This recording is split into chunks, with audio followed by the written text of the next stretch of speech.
basically straight up recording in progress. Oh.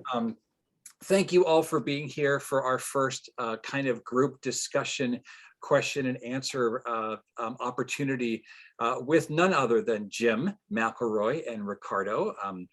I think Ricardo's the owner guy, but ask Jim on a good day, he might have a different opinion. But either way, they're part of the PNAnw family, and so are all of you. And I'm not saying this is the inaugural voyage, because that eludes that we'd be able to do this year after year, but we definitely stand out from many of our proverbial competition from the standpoint of the networking organizations out there, because we do try to walk the walk, in this case, dinghy the dinghy, and actually do what we say, which is have a business event that stands out from all of what anyone's ever done before. And I'm just really excited to see all your faces here. And again, I'll let people in if and when they pop in. I'm going to turn this over for now to Ricardo and Jim.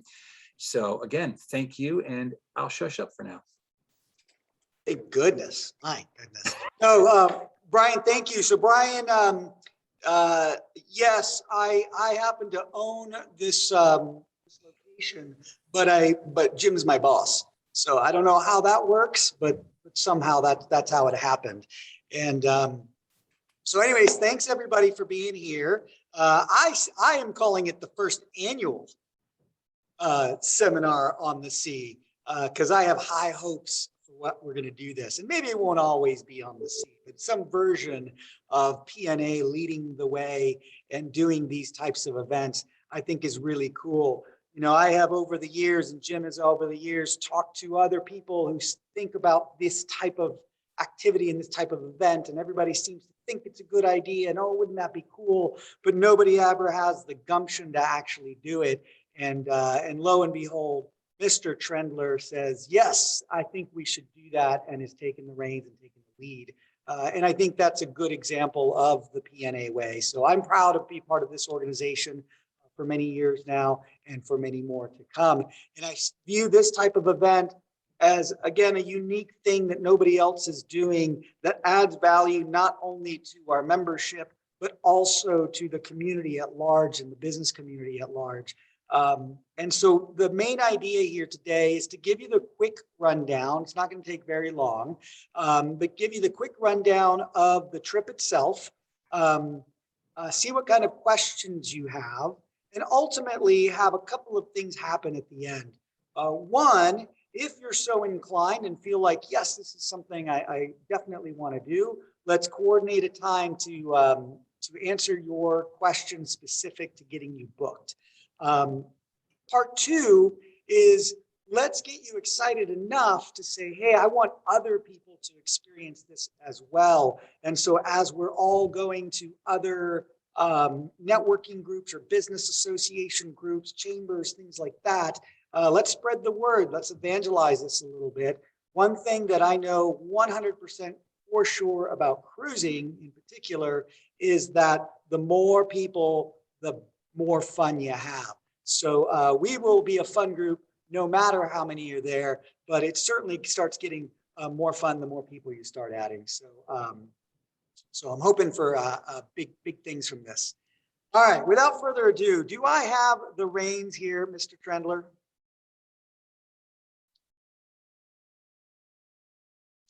Now I'm going to talk like I'm Brian Trendler.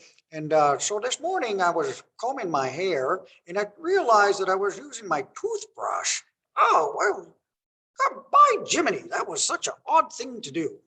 I'm just going to wait till you're done. Yes, Okay. You have hosting capabilities, All right. sir. Thank goodness. Everybody thanks you. All right, let's see if I can find the PowerPoint slide. I'll apologize to you up front. I was, Brian knows this, I was up literally all night trying to put together these slides because of technical difficulties that I was having. And at 5 in the morning when I finished, I hit the save button and I went back to double check that it was in the right folder. And lo and behold, PowerPoint did not save any of my work. So I was scrambling since about 5:15 this morning to put together a new presentation in a timely way. And this is what we ended up with. So if there's misspelling in there, if there's some goofy pictures in there somewhere, just bear with me. This is meant to be interactive. It's very informal, if you can't tell. So the idea being that I'm going to walk through a few slides here, give you the information that's, I think, high level. In some cases, get a little bit more granular, but ultimately to spur some thought and some questions that you might have. So if you have questions, of course, I'll take them at the end. But I think, feel free to ask them as we go. I'll do my best to answer them as we go. So, Seminar on the Sea 2022, presented by PNA Northwest, the organization that is leading the way here. Let's see if I can get this going. There we go. So first of all, and let me move these bobbleheads over here. So what the heck is a seminar on the sea anyways, right? So it's very simple. We're getting on a cruise ship. We're going to go out for 7 nights on this Alaska cruise. We're going to leave from Seattle.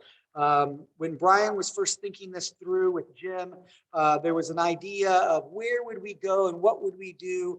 And, maybe we should go down to LA and do something out of there. But it seems so simple to go right out of our backyard.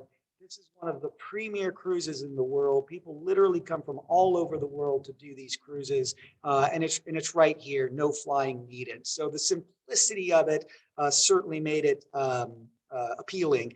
And then the pricing, right? For good or for bad, we've been going through this pandemic thing for the last year and a half or more, and it's depressed the pricing a little bit. So all of these components have come together to make this premium cruise out of Seattle just very, very affordable for everyone to participate without having to fly anywhere. So ultimately, the Seminar on the Sea was born. It's a 7-night Alaska cruise from Seattle, and I'll give you a little bit more information about the ship and where we're going. So the Seminar on the Sea, I view it a few different ways. Certainly, it's an opportunity through the seminars themselves to level up on your business skills while doing it in a fun way. I've been to lots of conferences in my career lifetime, and some of them better than others. None of them would I characterize as fun, except for those few conferences that I've been on a cruise ship, because your floating resort is pretty cool place to be. And the moment you step out of your conference room, you're in that big floating resort with pretty much anything you can imagine on there. So it's a fun way to do that. I view it also as these unique networking opportunities. So not only within our PNA community, but also within the business community of the folks that we invite. Nothing builds those networking bonds more than singing karaoke at midnight on a cruise ship. And so those are, I think, important moments to build new relationships, to strengthen some of those existing relationships that you have. And really, truly, you come out on the other end with some friendships that maybe you didn't know you had, or you didn't know were as strong as they were. And then finally, it's a way to reward yourself, from a business standpoint, and maybe some others that work with you or your family that, has been, working with you. To just reward yourself based on this hard fought battle that we've had over the last 2 years now, right? So that's really what the Seminar on the Sea is. Brian, I don't know if you wanted to speak a little bit about what some of the content might be, or a little sneak preview. I know we're still working on some of it, but what I've heard so far, I'm really excited about. I'm curious if you want to give a little bit of a sneak peek on that at all. Yeah, actually, I'm just going to touch upon one of the speakers. His name is Omar Rivas. Some of you might know him, I'm not certain, but he actually travels the country and to an extent the world as a public speaker, and not really a business coach, but a motivational trainer in business. And one of his specialties is actually the psychology behind growing your business, doubling your business, taking it seriously, if you've ever seen or I'll eventually provide snippets of how he presents. He's never trying to offend anybody, but he's a bit of a bull in a china shop. He's very blunt, Very entertaining though, and truly an inspiration. And I'm really, really excited to be able to have him as one of our keynote speakers, because anyone who attends will be able to really dig into the why behind your business, what you're doing, what motivates you, and really how you can create processes that will get you to the point where you can literally double the size of your business, or just your efforts within a business infrastructure if you don't happen to own the organization. So he's going to be a really phenomenal speaker. And there is more information coming down the pipeline, for lack of better words, about our other two presenters, as well as a surprise I have in store, which I'll hold off on for a while longer.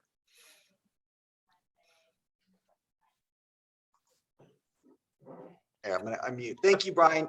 Yeah, I'm excited. I enjoy cruising. If you didn't know that, if you can't tell that, but I also enjoy these skill build opportunities.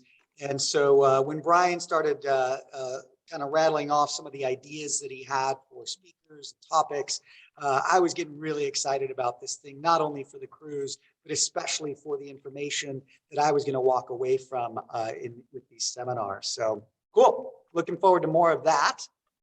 Room here. Look at me multitasking. All right. So who should attend? Who should attend this wonderful seminar on the sea? As you can tell from the pictures, people who like to drink fruity cocktails. That's who you should invite on this trip, because we're going to have a really good time. Those people are smiling, so they must be enjoying themselves. Obviously, we'll enjoy ourselves. So, but seriously, it's a PNA event.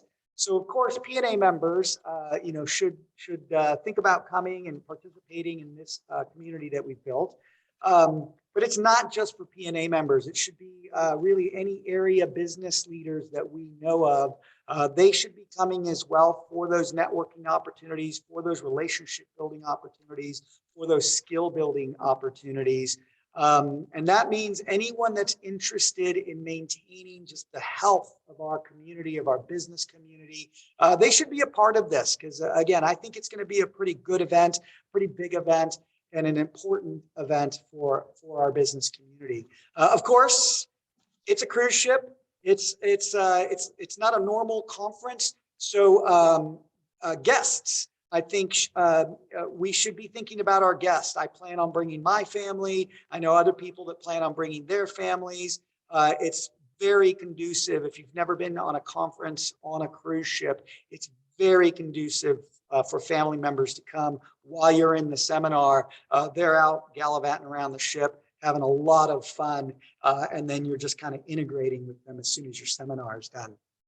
So yeah, everyone that's got a business heart for our community should be participating in this. All right, when and where? So this cruise is happening August 19th of next year. It's can't recall off the top of my head if it's a Saturday or Sunday. I think it's a Saturday. And so we'll leave, the cruise ship leaves the port roughly around 4 o'clock in the afternoon. If you've ever been out Magnolia or Edmonds or Mukilteo on a Saturday or Sunday afternoon in the summertime, you will see these beautiful cruise ships floating by on their way to Alaska with some very happy people aboard. And that can be you. Come August 19th of next year. It is a 7-night Alaska Glacier cruise. The cruise line is Royal Caribbean. It's one of my favorites because it has a little bit of something for everybody. And the cruise ship is also one of the amazing cruise ships of the world. It's called the Ovation of the Seas. And I'll show you a little bit more about that. But again, it is leaving from Seattle, so no flights required. Roughly the itinerary here, you'll see Seattle as the departure and the return point. So we'll leave Friday, I said Saturday, Friday at 4 o'clock in the afternoon. On Saturday, we'll spend a day at sea, enjoying the ship, enjoying each other, enjoying a seminar. On Sunday, we'll travel still at sea, but through the Alaska Inside Passage, one of the most beautiful passages to cruise through in the entire world. And walk you through that a little bit later. On Sunday, we'll arrive in Juneau, and we'll spend a good 10 hours in Juneau, and we'll need it because there's a lot to do and see in Juneau. On Monday morning, you'll wake up in Skagway, Alaska. An incredible amount of stuff to do in Skagway. If you've ever seen people talk about their Alaska trips, they often will talk about the train that they take in Skagway that takes them up to the Yukon. Just a very picturesque trip that you can do that, among other things. On Tuesday morning, you'll wake up and we'll start traversing the Endicott Arm. It's a beautiful fjord that you go through, and you terminate near the Dawes Glacier, and there will be additional opportunities to get on a smaller craft and get closer to that glacier. Then on Wednesday, we'll be at sea again, traveling towards Victoria. And when you wake up on Thursday morning, you'll be in Victoria, BC. It's a clever little spot for cruise ships to be in, and in this case, spend the day there. Most cruise ships only spend the afternoon when stuff is already closed. This cruise ship will be there during the day. So anybody that likes the outdoors, anybody that likes a pint in Canada, that you guys are going to have a great time. I highly recommend tea time. That was one of my favorite things to do in Victoria. And then the following Friday morning, we'll arrive back in Seattle and disembark the ship. All right. I gotta keep moving these bobbleheads around. Sorry about that. So the Ovation of the Seas, you see a picture of it here in the Alaska waters. It's an amazing, amazing ship. There's other than its sister ships that are out there, there is no other ship like it on the ocean. It's 2,000 cabins, over 2,000 cabins. They range from 2-story suites that someone could get to a solo cabin that someone could get. And then everything in between. And you can see they prioritize balcony cabins. These ships were made to wander the planet. And so all of these balcony cabins let you take in the picturesque views of the Alaska landscape.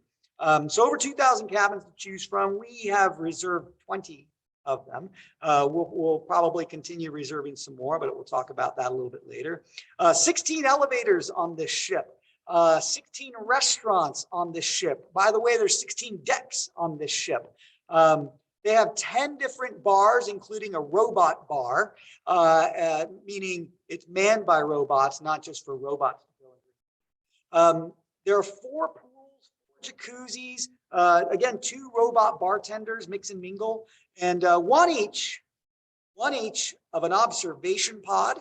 That's that big arm that extends 300 feet into the air for 360-degree views of whatever is out there. There's a surf simulator called the Flow Rider. There's a skydiving simulator called iFly. There's a climbing wall. There's a bumper car arena that doubles as a roller skating rink, that doubles as a laser tag venue. There's an amazing casino on board. So anybody that really wants to win or lose some money, their casinos are very, very fun on board. And an outdoor movie screen to boot. I had a problem when I was creating these slides, and the main problem was there was way too much on these ships to really cover it. So I covered just some of the highlights as we went through. And so some of the activity highlights, if you can see this picture here, again, this is the North Star. You will only see this on the Quantum class ships from Royal Caribbean. And again, it's an observation pod, as they call it. It's glass encased. It extends 300 feet in the air. It can extend out over the side of the ship. You can see so much from this thing, and it's really a cool experience to be up there. So they describe it as this jewel-shaped capsule. It's not quite a round pod, but very simple platform to stand on. It moves very slowly. You know, there's no concern about being a roller coaster ride. And again, truly 360-degree views of a unique perspective of the Alaska frontier out there. So very cool thing. The Flow Rider is one of my favorites. The Flow Rider is a surf simulator. There's a rumor that Jim has tried this out on this ship on his most recent voyage about a month ago. And I don't believe it because I haven't seen the pictures, but he claims it's true. I guess we'll have to see for sure next August what kind of skills he has on this thing. But I had a blast on the flow rider, getting up on there. I am not a surfer. I am not a well-balanced individual. Somehow I was able to get up on this little board and ride the flow rider. And so, and these are things that are with Royal Caribbean, they're part of your voyage. So once you get on board and you paid to have your cabin, these are things that are complimentary. You can see in the background of the flow rider, some person levitating in the air. That's the Ripcord by iFly. And I think this little girl's smile tells it all. You get on these things, and we have one of these down in South Center area. I don't know if anybody's ever tried it. I want to say it's like minimum $80 for half an hour. This is something that's complimentary as part of your voyage with Royal Caribbean. So you make reservations. You know, you might have a little bit of a line to get in there. It moves pretty quickly, but you essentially you skydive with this giant fan blowing air up at you, and they teach you how to navigate and how to stay buoyant in the air there. So it's a pretty cool thing to do as well. Again, you're only going to find this on these Royal Caribbean ships. Royal Caribbean is known for their entertainment. They put these original productions together that rival, Broadway productions. They're on an abbreviated scale because even though they have pretty big theaters, from a time perspective, you can see these at 7 o'clock and then again at 9 o'clock, these shows, and they alternate different shows in this big theater throughout the week. So there's many shows that you can see. One of them that they have been running for years on the Ovation is called The Beautiful Dream. It's a really lovely story of a man who's visited, by essentially a ghost, but walks him through how wonderful life is and how, you got to get a different perspective on the world. So you can see just from the contraptions, the theatrics that go into this kind of thing. So if you like shows, you're going to love Royal Caribbean and you're going to love this ship. Another big show that they do, and they don't do this in their theater, they actually have a purpose-built other entertainment venue. And it's got these screens that move around and become part of the theater venue. And so they have this show called Pixels, it's fusion of the technology, of the music, of the performance. And so it's everyone that's seen this just remarks, it's really this immersive sight, an immersive show to be a part, watching. So I'm looking forward to seeing that. I haven't seen Pixels. Lots and lots of activities on board. So these are just some highlights. But if you're not into the shows, you're not into the acrobatics of the iFly and the pools and the things like that. But most people are in for a party of some sort. And Royal Caribbean knows how to throw a party. So throughout the week, they'll often have theme parties. It might be a masquerade ball. It might be a 70s ball. It might be an 80s, theme. But they're going to theme these events throughout the week. And they are some of the funnest things. Some people will get dressed up for them. They'll kind of know ahead of time what the theme is going to be. But for sure, Royal Caribbean will make sure that you've got some accessories to go along with the theme as well. So good times to be had by all. Let's get into dining. So I think dining is definitely one of my favorite parts of cruising. It looks like Brian is really into this as well, and he should be. When you get onto a cruise ship, it's one of the you step on board onto this floating resort, somebody else is taking care of you. Somebody else is cleaning your room, making your bed, entertaining you, and most importantly, feeding you. So if you haven't cruised before, or if it's been a while since you've cruised, there are basically two types of dining venues. There's complimentary dining, which is part of your voyage. You paid for it already, and so go and enjoy. And then there's specialty dining, and these are just a little bit more special, think more fine dining style or unique dining. And so you can see there's 16, 17 restaurants on board. Half of them are complimentary dining. The other half are specialty dining. So no one's going to go hungry. There's the main dining restaurants. It's complimentary cuisine. It's sit-down table service. It's a rotating menu. You're not going to eat the same thing twice unless you want to. There's the doghouse. It's my personal favorite. They have all manner of different hot dogs and sausage and you name it, and toppings. It's one of my favorite places on Royal Caribbean ships. Cafe Promenade. It's kind of this mall that goes through the center inside of the ship. And in there, there's lots of places, including the Sorrento's Pizza, the Cafe Promenade, and the cafe. So lots of grab and go types of food, lots of 24/7 types of food there. The Windjammer is the traditional buffet, but with a global feel to it. So you'll get a lot of international flair at the Windjammer. Coincidentally, folks that have food sensitivities or allergies, you will be accommodated in most of the restaurants. The main dining restaurant's a good example, but the Windjammer, the buffet, is probably one of the places that's the simplest place to be accommodated, for vegetarian, for gluten-free, for all kinds of things. So I'm a big fan of the Windjammer. And then Solarium Bistro, it's a great place just for some healthy fare. Then you have the specialty dining. You have the chef's table, which is really the top of the top. Procured menus from the head chef of the ship. Also Chops Grill, classic American steakhouse. Izumi is a sushi place. You have Jamie's Italian. That's Jamie Oliver, has created these restaurants for Royal Caribbean.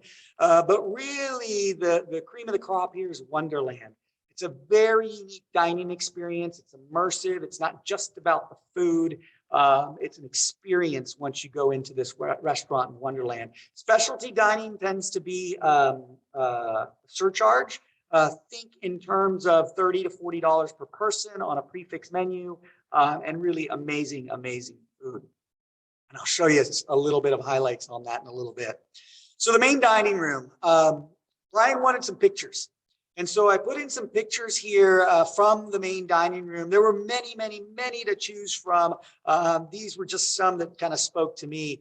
So I don't know about you, but when I go to a restaurant, I usually don't go to a fancy enough restaurant that they're going to do that little sugar thing over my cheesecake, right? And that's something that's just going to be so common on a Royal Caribbean cruise ship, that they're going to go the extra mile to give you that presentation and just these amazing and delectable desserts. And my favorite thing that I've taught my daughter is when you go to these restaurants, instead of choosing which dessert you want, just tell them you want one of each, and they're happy to bring you one of each. So that's definitely one of my favorite parts. But when you look at the other meals that they're preparing, right, whether it's that steak in the upper right-hand corner or these, lamb lollipops that they have in the lower right-hand corner, I mean, come on. There's very few places in and around town that you're going to go and you're going to get a meal like this. So a big fan of just what you can get on a cruise ship. And this is just from the main dining room, right? If you get into some of the specialty dining, Wonderland is a really good example. So when you get in, they give you a menu and a paintbrush, and you dip that paintbrush in the water, and you kind of wave it over the menu, and it starts appearing the menu. And then you get these choices of a path, right? Just like Alice in Wonderland. And so you get to choose your culinary path that you're going to go down. And then when you sit down, it's a very whimsical, theatrical type of restaurant. And then they start bringing you these meals. And if you can see these pictures, that upper right-hand corner, I don't even know what that is. They've obviously made it, it looks like a dessert. They've shaped it like little mushrooms. It's just a beautiful, beautiful little dessert. I've never been to a restaurant that does things like that. You look in the lower right-hand corner and the presentation, I don't even know what it is, but it's wrapped in bacon. So yes, I am in for anything that's wrapped in bacon. And then in the middle there with that presentation with the glass dome, they call that a bird's nest. And again, it's just a part of the courses of the meal that they presented through this experience at Wonderland. And it's just a really cool thing. Everybody that's ever gone to Wonderland comes back saying it was a highlight of the trip to go eat a meal at this particular venue. So it's a very popular place to be. So that gives you a little bit of idea of some of the food-based places. I had more slides at 5 a.m. Than I did at 5:15 a.m. So I apologize for not having more food pictures in there for you guys. But you can go to the websites and you can see a lot more of what I'm talking about and why I'm excited about the restaurants that are on there. I don't have a clock in front of me, so you're gonna have to time me a little bit there, Brian. It's 10:40. You're doing fine. Good. So we're actually really good. We're moving through this. So I So have a question destination. about Yes. food, Ricardo. Back to Yes. food, because that's a priority for me. Is this like, 24 hours? Did you say that? Like, what if I get hungry at 2 p.m. and not 5 p.m.? And tell me more about like the flow of the food? Great question. Because even for cruisers that have been on a cruise before, right, things change over time, and things have certainly changed as a result of COVID. And we expect things will go back to much more closer to normal by next August. But restaurants on a cruise ship, they have hours, just like a restaurant here. And so some restaurants won't be open for breakfast, but they will be open for lunch and dinner. Others will be open for dinner, but they will be open for breakfast and lunch. Others will be open all the time, right? So the restaurants will have hours. So you want to pay attention. If there's a specific restaurant you want to eat at, you'll want to make reservations, or you'll want to just be aware of what those times are for that restaurant. But if you're like me, I'm pretty much hungry all the time, especially on a cruise ship, because I'm very active on a cruise ship. If you wear one of those pedometers or, that tracks your steps, you will find that you are easily doing 10,000 steps a day on a cruise ship. And so I'm hungry all the time. The good news is there will always be a place to get food, right? If it's 2 a.m, you will find a place to get food, whether it's Sorrento's Pizza or one of the cafes in the promenade. There will be something that's open. And if all else fails, order room service, and they will bring you some food for a very small surcharge. The food itself is basically free. It's just a little bit of a surcharge to get the guy out of bed to bring it to you. So You. good question. Did I answer your question? Speaking of charges, I would assume that any alcohol is then additional? That's charge? correct. Okay. Yeah, one of the things about Royal Caribbean and sort of why we chose this particular cruise line, because we had other options, but Royal Caribbean doesn't just automatically include drink packages, which is a pro and a con, right, depending on who you are. But for a group, it's a pro because it lowers that entry point for people to come on board that maybe don't want or could go without a drink package. And then the folks that do want to have a drink package, like me, they'll get it, right? They'll either get the drink package or they'll buy a la carte. But yeah, great question, Teresa, that the drink packages aren't included in any of this pricing. And Royal Caribbean really never has a promotion that includes packages as part of the sailing. And Ricardo, we're seeing an occasional question come through the chat window. I just want to make sure that we address this. Everything that Ricardo and or Jim are telling us can be changed or added to. So yes, you can add drink packages. You can, I believe there's a package where you can ensure that the tips are covered at the end of the event or at the end of the 7 days, everything. So all of those things can be individually configured, worked out with Ricardo or Jim, as long as you connect with them as soon as possible to work those things into your price structure. So yeah. And yeah, Brian, if you can kind of keep an eye on that chat, if there's something that I need to pause for, just let me know, and I will do that. Most important is, I pointed out after your food pictures and dessert pictures, there is a gym on board. I used to laugh at the gym on board and the people that were on board. And now I realize the gym is the place to be. Yeah. Even if you're just going to stand on that treadmill, it is one of the best views on the ship. They always put the cardio equipment in front of the big windows, and you just get an amazing view while you're on this equipment. Well, isn't just walking the entire length of the ship, what's the dimensional equivalent there? Isn't it really pretty impressive? It's a big ship. It's a big ship. I forget how wide across and how long it is, but you're hundreds of feet long, and then 16 decks tall. Yeah. So on a typical cruise ship, You'll find, dining venues, theater venues, casino venues, all the indoor venues, right? Kind of on that decks, 4, 5, maybe 6, 7, 8 on the big ships, so kind of lower, all of those venues. And then of course, all the pools and all the outdoor venues, the buffet, and a lot of that kind of stuff is up on the upper decks. So Yeah. even just moving from one activity to the next, are putting some miles on Yeah. when you're on a cruise ship. So I love it because it means I can just keep eating. But yeah, there's no danger. I've heard some folks that haven't cruised or averse to cruising saying, all you're going to do is eat. I'm like, trust me, you're going to do a lot more than eat when you get on a cruise ship. And you are going to get your activity and your steps in. Yep. Plus, why is that bad if you just want to go there and eat? Yeah, each their own. It's good to have goals. Exactly. So, so destinations, where are we going to go? The ship itself, frankly, I could get on the ship, never get off of it, and have a great time for a week on a ship like this. But the beautiful thing is they are going to take us to some of the most amazing places on the planet. And so when we leave Seattle, we'll have a day at sea. And then the following day, we'll traverse what's known as the Alaskan Inside Passage. And this is the passage that the gold rushers would have gone up when they left Seattle and they were making their way up to the Klondike. And so it's truly one of the most beautiful areas to go through on a cruise ship. Typically, the waters are pretty calm. It's not unusual to see wildlife, whales, seals sunning themselves, porpoises, sometimes different types of whales on the same passage.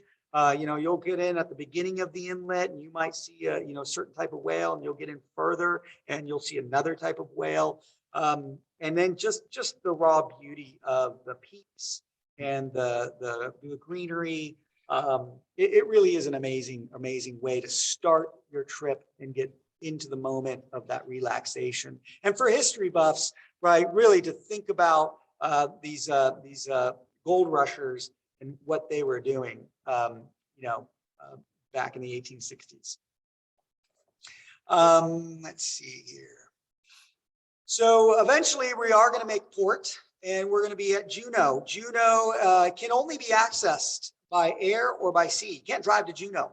And so it's pretty secluded, but there's so much going on in Juneau. And so we have a nice 10 hours or so in Juneau. You can do pretty much anything on your Alaska bucket list. You can do it from Juneau. If you want to go fishing, if you want to go bear watching, if you want to go hike a glacier, you want to get out there on a helicopter, you want to go dog mushing, you want to go whale watching, you want to go kayaking, you name it, you can do it. There's even is there a lumberjack show in Juneau? Maybe not, but there's a slower pace. They've got a tram that goes up to the top of Mount Roberts. For the cheapos like me, I can hop a little bus, go out to the Mendenhall Glacier, and then hike out to the Mendenhall Glacier and Nugget Falls, and just spend the morning or afternoon out there. But there's so much to do in Juneau that it's really one of those one-stop shops for your Alaska experience.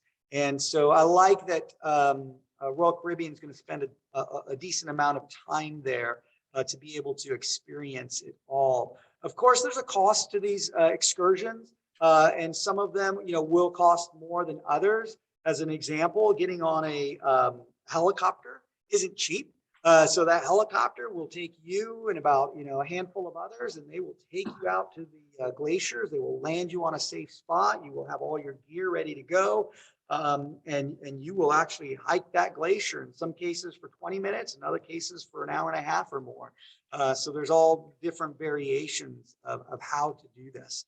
But Juneau is definitely a great place to start this Alaska adventure after seeing that Inside Passage.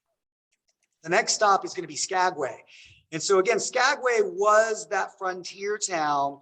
That was I get off the boat and I'm going to go out to the Yukon and make my way towards gold and fortune. And so Skagway was that place. And it looks very much what I imagined it looked like back then in the 1860s, 1870s. Just this frontier town. They've done a great job of upkeeping the buildings. So as you walk down the streets, you really get a sense of the landscape and the mountains nearby, and just this frontier ruggedness. You can imagine all these people coming off the boats and just off they go, trekking towards their fortune. But it's a beautiful, beautiful town. Lots to do there.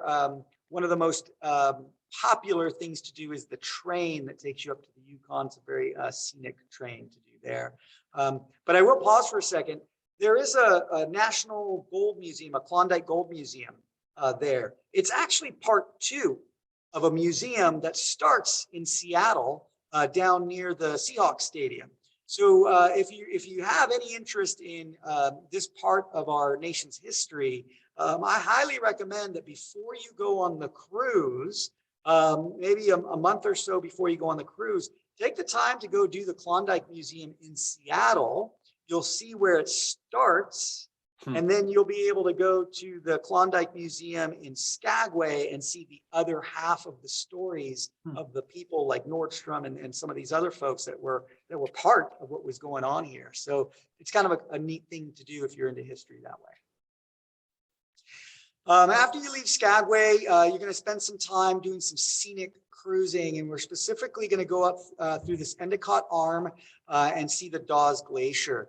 It's just, when you go through these fjords in the summertime, there's a lot of green, there's a lot of ice, berglets, that I think they call them, in the water that are floating around. It's quiet, it's peaceful as you go through these just really, really dark waters, cold, frigid waters.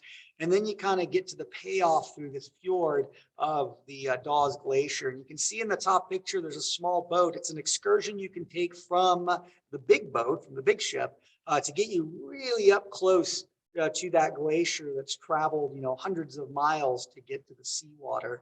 And in the summertime, you should see some calving from that particular glacier when you get up close. And so it's a really pretty sight. And there's just so much you can see from the big boat as well. Eventually, we'll do a couple more sea days. And just before we get home to Seattle, we'll make one stop in Victoria. It's an obligatory stop per just the rules of cruising. But it's a wonderful, wonderful stop. I'm a big fan of Victoria. There's just, it's very walkable. You can ride a bike if you're interested. It's simple to grab a taxi into the downtown from the port, or just walk the 20 minutes from the port into the downtown. A lot of history there. It's the seat of government for British Columbia. And so beautiful buildings.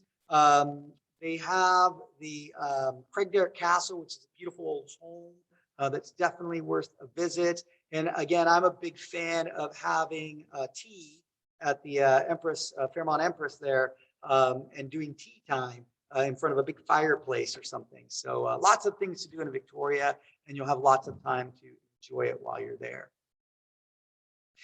So the cabins. So we've reserved some cabins. I've reserved 8 balcony cabins that are unobstructed, 4 balcony cabins that are obstructed, and 8 interior cabins that are have what they call a virtual balcony, which is a really cool screen that gives you a real-time camera view of the outdoors. It's funny, these screens, because many people that have these cabins, they sometimes see more than the people with the balcony cabins, because the camera is trained on the water, and all of a sudden they'll be the ones seeing the whales or the sea life, first, because of the screen that's there. So it's kind of a neat way to lose some of the claustrophobia that some people get in an interior cabin.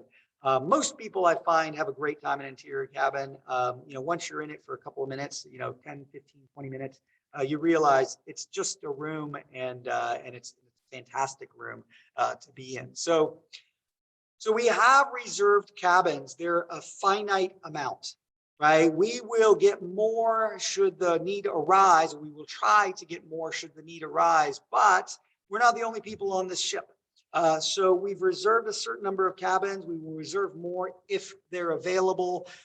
We have guaranteed rates on these cabins that we've reserved. There are 2,000 cabins on this ship. So if you don't like, or you don't, that your needs aren't met by one of these 3 cabin types, there are plenty of other cabin types out there, and they're available. We just don't have them reserved at a specific price point. We can still, Jim and I can still book them on your behalf and bring you into the group. But we'll have to talk separately about how to do that. And it's a very simple way to do that. But you do need to book through Jim or myself to be part of this PNA group. If you book it directly, you can get onto the ship, won't be part of our group and our group activities. So it's very, very important that you book through us in order to make sure that you maintain the continuity of the group. So the guaranteed rates that we have on these cabin types, we got some really good rates, and these rates include the taxes and port fees. They also include our seminars. So there's no additional fee to attend these wonderful seminars and networking events that we have planned, thanks to Brian and his contacts, right? So this interior cabin, it's $880 per person. Again, all these rates, if you haven't cruised before, they assume a double occupancy. So if someone wants to go a party of 1, they're still paying $880 times 2 because of that double occupancy. However, if someone's going to go as a party of 3, typically those first 2 people will pay this double occupancy rate, but the 3rd and 4th person will pay a reduced rate to this. So that's a very common way that cruising kind of charges for these cabins. So the interior cabin with a virtual balcony, $880 per person. I've done the kind of research to see how that lines up with the rates right now. It's a great rate. I think the only thing that beats that rate right now, maybe by a small amount, is a non-refundable booking rate that you can get. And so this is by far the better deal as a result. And it includes, being part of our group and the activities that we'll have planned. If you don't want the interior cabin, I have reserved 2 other balcony types. One is a straight up balcony that you see on the side of the ship. That one's for $1,338 per person, again, double occupancy. But we do have a balcony that's considered obstructed. The obstruction varies a little bit, but in any case, you will have fresh air, you will have a view. There's a few of these obstructed cabins towards the front of the ship on decks 6 and 7 that might have some steel girding around it that obstruct the view. There's a couple of them on decks 7 and 8 that might have a tendering boat beneath your cabin, or kind of this steel wing that you can't look down past to see straight down in the water. But when you look 45-degree angle down or out towards the horizon, you get a complete unobstructed view. So these obstructed balconies are kind of nice balconies as well, and they save a little bit of cost over the normal balconies. But yeah, so they are, again, I can't underemphasize that they're guaranteed rates. They are in a limited availability. And so if you want one of these cabins at one of these rates, you're going to want to book early to secure the rates.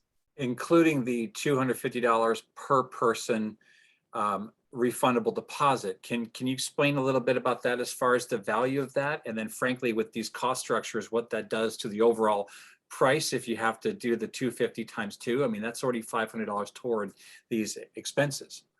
Right. So your deposit is going to be a refundable deposit, as Brian mentioned. It's going to be $250 a person for those first 2 people.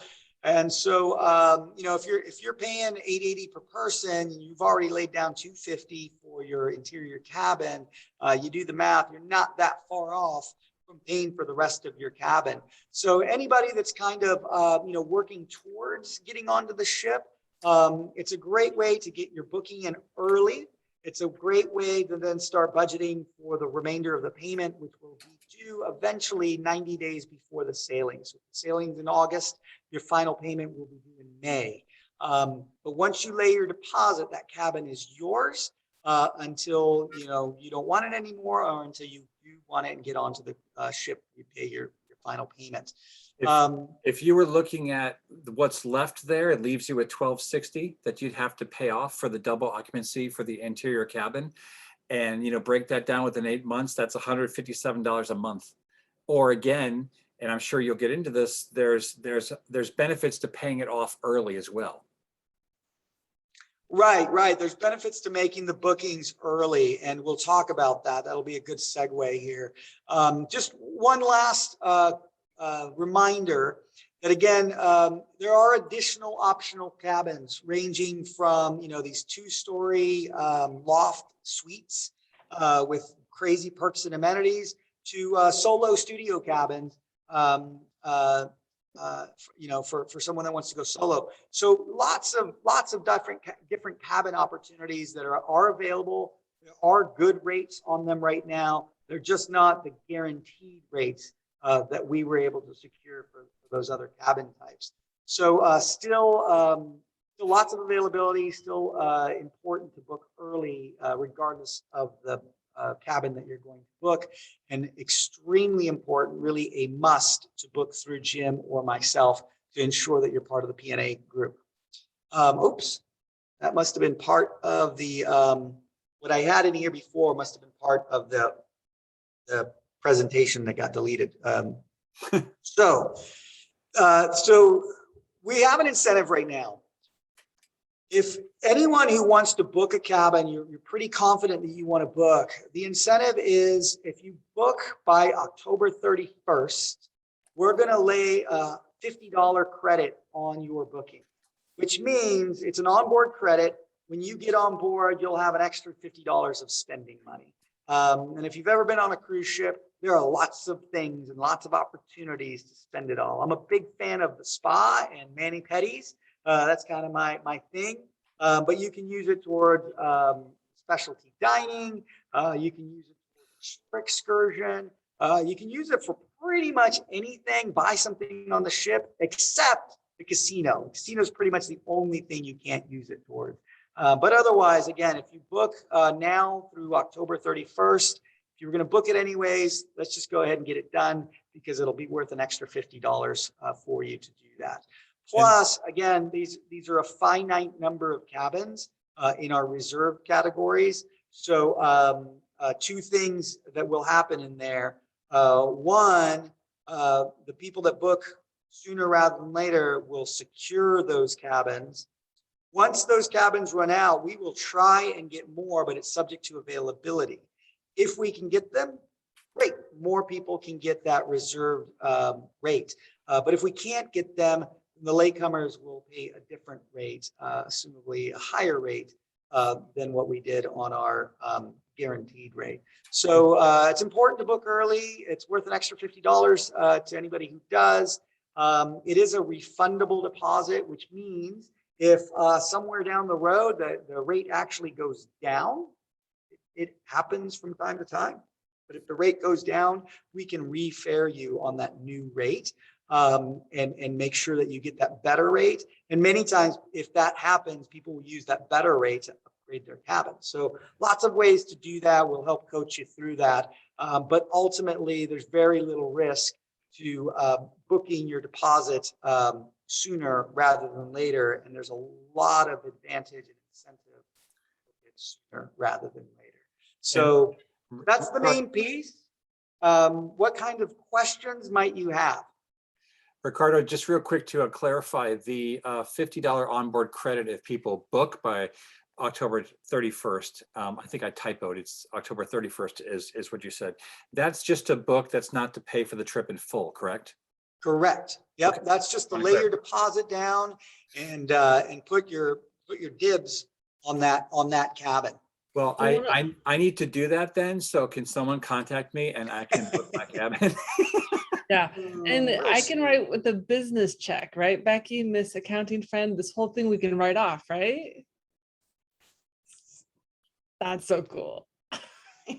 Not the whole thing, but there's percentages of the trip that can be put toward a tax write-off. And actually, Becky, you and I, surprised, we're gonna work together a little bit more closely to figure out how we can delineate that so everyone has the information in front of them soon. as far I as. will say this, that regardless of how the potential, tax benefits work out, there will be for sure, some tax benefits. Talk to your tax advisor about that.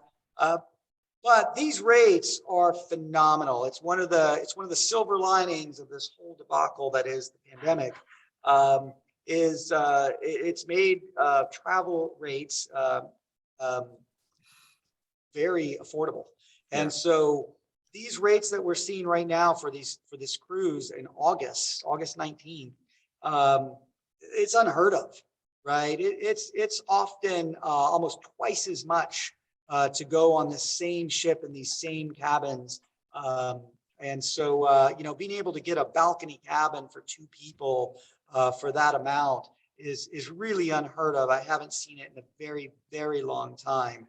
And so it's a good opportunity. It won't be like this every year, right? When we go to 2023, for sure, the pricing won't be the same. So we just happened to cross this fantastic window of time to say, hey, we think things are going to be fantastic next August. What a great opportunity to take advantage of this reduced pricing. You just got to plan ahead for it, which in most cases is a good thing.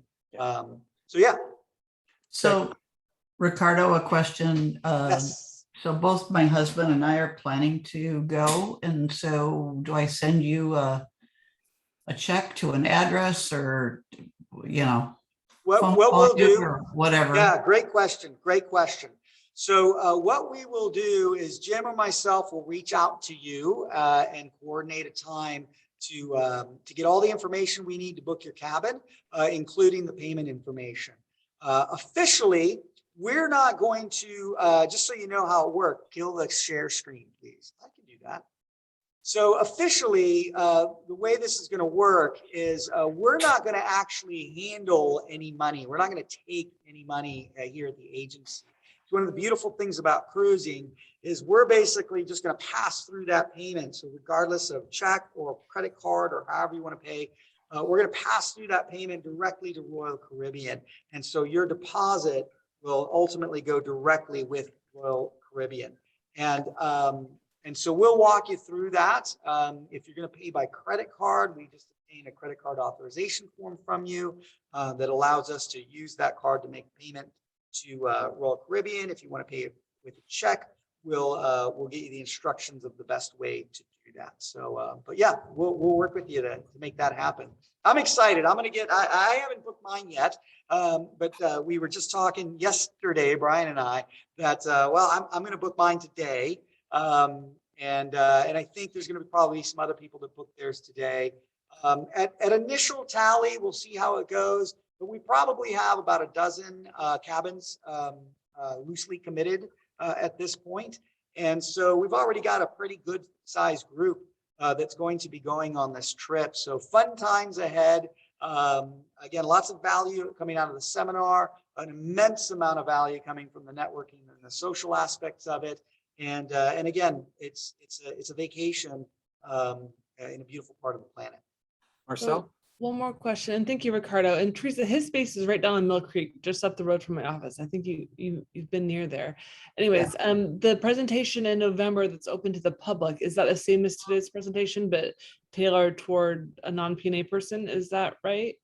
Yeah, it'll be very, very similar. It'll be very, very similar to this. In fact, I'll use a lot of the same slides plus some. Your presentation looked really nice, Ricardo. Give yourself a pat on the back. You did good. Thank you. I don't remember. I'm really sleepy. He's not slept in 36 hours, but yeah. But I'll believe it if you say it. So, but yes, we'll do that presentation again on November 4th. And so here's the ask. I mentioned this at the beginning. One, if you have interest in going, and you have some questions, you need to work out some of the details, just let us know. We'll reach out. We'll coordinate a time to do that. But let's do that. Let's bring that to fruition one way or another. Yes, I want to go. Let's get it booked. Or maybe not right now. We'll put that. But get those questions answered sooner rather than later to give yourself the best opportunity to make a good decision. Part 2, though, is, again, I really see this as this opportunity to bring the PNA way to the rest of our business community. And if you've been part of this organization for a while, which everyone here has, it's unique, right? It's really unique compared to the other, chambers or BNIs or things like that that are out there. It's a really, really unique organization. And so it's a wonderful opportunity for us, again, to lead from the front, to offer something to folks that they haven't been offered in the past, to show them how this works. And so ultimately, the specific ask is there are chamber events and other business meetings happening in the next 3 weeks. Those are great opportunities to invite somebody to the November 4th session, so they can learn directly what this is about, what we're trying to accomplish, how it's going to work, and whether or not it's something they want to join in on, which I think a lot of people will want. Yeah. One of the things that honestly brought this all about from the standpoint of opening this up to other people, so people in business or also just in life, is I was asked recently, a couple weeks ago, now that this organization essentially is mine, doesn't matter, but point is I was asked, what the heck are you going to do with it, right? What do you want the legacy to be someday? And that was pointed more toward me. And I said, well, no, it's not about me. It's about what the organization does. So what this has become is it's become an opportunity, as Ricardo mentioned, to connect all of these organizations that say they do what we're trying to accomplish here, but don't necessarily always do it. They drop the ball. The Rotaries don't always talk to each other. The chambers don't always talk to each other. The other networking organizations, us being a closed category business organization, technically closes us off from some other networking groups that may not be able to talk to us, that sort of thing, right? So connecting everybody in this type of environment is going to be a phenomenal opportunity. So I highly encourage you to talk to the other organizations, to bring this up, to invite them to that November 4th presentation, because the opportunity for everyone to connect and grow outside of our own sphere of influence, I think, is going to be phenomenal.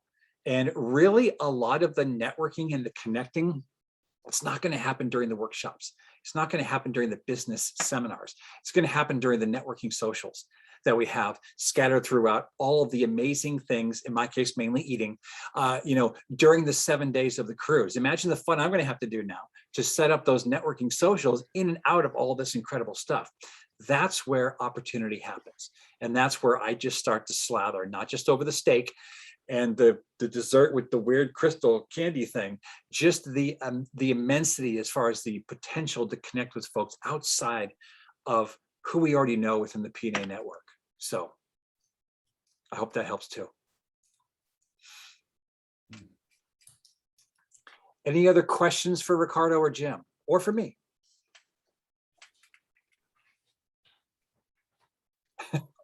Oh, thanks, guys. Yeah. One of my favorite places in Skagway is just to do the walking tour. There's so much you can see. You can walk a little bit out of town, and there's a really cool old graveyard out there. And you can go to the, what is it, Ricardo? Is it like the Forest Service office or whatever? And they can give you, and I think they might even do guided tours if you want to, and it's free. Yeah. There's so many things you can do. You're right. From Skagway, once your ship is docked, you walk down that long pier. One of the times that we went, we literally, there's that museum, and it's actually several buildings, and they have regular tours throughout the day. So you just hop in on a free tour, and they're very, very interesting if you're into that kind of history. And then just walking around the town, if you have little ones, right? My daughter was pretty young at the time, and we found a beautiful little playground just down the street. But folks that want to go hiking and just be out in the wilderness, yeah, you can go down to essentially the ranger station, and they can point you in the right direction of where you can go in a safe environment and back in plenty of time to be back on the ship. Mm-hmm. Ricardo, I know that some people had questions that aren't on the call here today, and because this is being recorded, I'm curious if you can speak toward any of the costs associated toward three things. What the average drink package costs, The average consideration people need to keep in mind for tips at the end of the cruise, based off of the small team of people that turn down the beds and clean stuff up when you're absent from your room. And then also, if there is a +3 and a +4 and a +5, is there any rough, I mean, we're not going to hold you to it, but if this is currently $880 per person on that inside cabin, roughly what it could be for those pluses? Yeah, the pricing is a little bit tricky right now, especially because it's very fluid, very dynamic, and it's again, it changes sometimes by the week. But typically, if you're paying $880 for the first 2 passengers, maybe you're paying like $660 for the 3rd and 4th passengers, Okay. and maybe less if the right promotion comes along, right? Royal Caribbean does often do promotions, that are 60% off the 3rd and 4th guests. So we want to keep an eye out for those types of things, if they come, and just make sure we're taking advantage of those if we've got 3 and 4 people to a cabin. As far as drink packages, again, it really depends because there's multiple levels. In the full boat, I want all of the adult beverages, and I want all of the coffee drinks and soda pop beverages and all of that kind of stuff. It's not unusual with the gratuities and everything for it to be maybe, $500 for that drink package for the week. And it covers a lot of ground. So for some people, that's a heck of a value. And for others, they're like, well, maybe I'll just have a couple of bottles of wine throughout the week, and that works fine for me. So that's something that Jim and I will work through that conversation with you directly and have a better understanding of kind of what is your typical vacation style when it comes to food and drink, to get a better understanding whether it makes sense to pay for that beverage package, regardless of the cost, right? Whether it makes sense to get that beverage package, or just, maybe I'll just buy a few bottles of wine when I get on board and keep them at the restaurant for when I'm there, right? Or keep them, in my room, in my cabin from that point. So lots of different ways to do that. So we talked about beverage package. We talked about extra people. There was a 3rd question in between there. What the average tip package would, or Yes. tip equivalent? That one's easy. So that one's roughly $100. It's a little over $100, about $103, $106 per person for the week. And so, just in terms of, some folks like to tip as they go. Others just like the convenience of tacking it onto their hotel bill, if you will. Yeah. And if you just tack it onto your hotel bill, they'll assess that at roughly a little over $100 per person for the week. Excellent. Wonderful. Thank you. Appreciate that. Any other questions for the Expedia team? All right. So Amanda kind of reached out independently. She said she wants to chat, so we'll reach out to her, Jim and I. Teresa, you had reached out early in the week to Brian, and he had sent that over to us. So thank you. We'll reach out to you directly to make those arrangements to talk about what makes the most sense for you. And then if there's anyone else that wants to have that conversation, we're available on your schedule. So between Jim and I, we can certainly get you covered and get you going on this fantastic trip. I liked all the faces that we had here. These are definitely all people that I want to be on a cruise ship with. There's probably some that I'm going to be like, I don't know, but no one here. Everyone on here. Dude, this is being recorded. Come on. It's not like I'm calling out John Call specifically. Oh, that's right. Yeah. But he was here. That's your outside voice. There you go. All right. Well, once again, publicly, always, I love placating you guys. No, and just saying thank you so much for all your efforts so far. It's been brilliant working with you two. And I'm just very, very much appreciative. And this is going to be an amazing experience. Everyone on the call, whether I can see your face right now or not, I know you're lurking in the shadows. Go tell people about this. And if you do have any further questions, I've emailed a couple times about this over the past few weeks, including just this morning. Reply If you need to be connected directly to Jim and or Ricardo, we can get you in touch with them, or just look up Expedia Cruises of Mill Creek. They're the best, and matter of fact, the only travel agency in Mill Creek. Easy to find.